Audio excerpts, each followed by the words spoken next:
यहाँ सबैजना देख्न सक्नुहुन्छ यो पुरा बल्लाको रमल गाडी भन्ने ठाउँ छ। यो दुबईको भित्रपट्टि अबुधाबीको भित्रपट्टि यो ओक्युसी भन्ने क्याम्पको ठाउँ छ। अप्सन भन्ने एरिया पनि एउटा एरिया पर्दो रहेछ। यो बस्तीमा आएका छौँ। सबैजना यो बस्तीहरू देख्न सक्नुहुन्छ। यहाँ खासै त्यस्तो केही पनि छैन। यहाँ बन्दै गरेको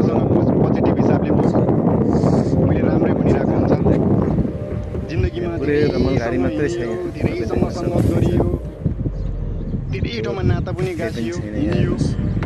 जग्गामा लिएर आएको छ। बसेका छौँ र यहाँ मार्केट छ। केही छैन। देख्न सक्नुहुनेछ सबै जग्गामा खाली यहाँ चाहिँ मान्छेहरू काम गर्ने मान्छेहरू यहाँ ल्याएर राख्दैछ। नयाँ बस्तीहरू चल्दैछ। निरम भन्ने ठाउँमा प्रोजेक्ट परेको छ। तयारी हुँदैछ।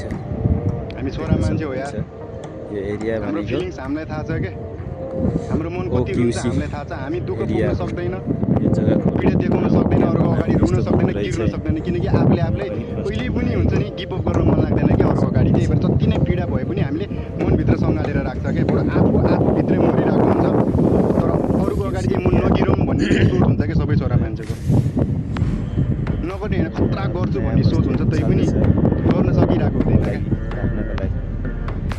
त्यो भएपछि घरको मान्छे, समाज, इष्टमित्र सबको हेलाको पात्र होइन। पछि बादमा बाँच्नुपर्छ क्या। परदेशको जिन्दगी हजुर सक्सेस नभएपछि के गर्नु त होइन, सक्दैन नि त। त्यसैले गर्दा आफ्नो केयर गर, कोही माथि भरोसा नगर।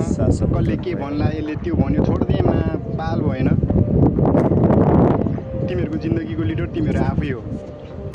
योभन्दा अगाडि के भयो त्यो बाडमे जाए होइन। कसैले यो गर त्यो नगर भनेर गर्ने पनि होइन, कसैले सुध्री भनेर सुध्रिने पनि होइन, कसैले बिग्री भनेर बिग्रिने पनि होइन।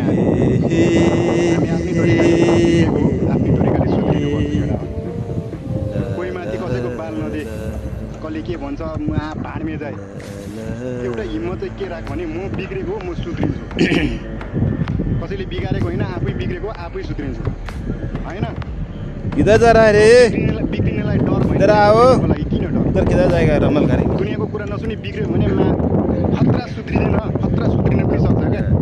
भैया है कसैको बिना सपोर्ट पनि सुध्रिन सक्छ क्या। साथ में आया है वो बिग्रेको मान्छे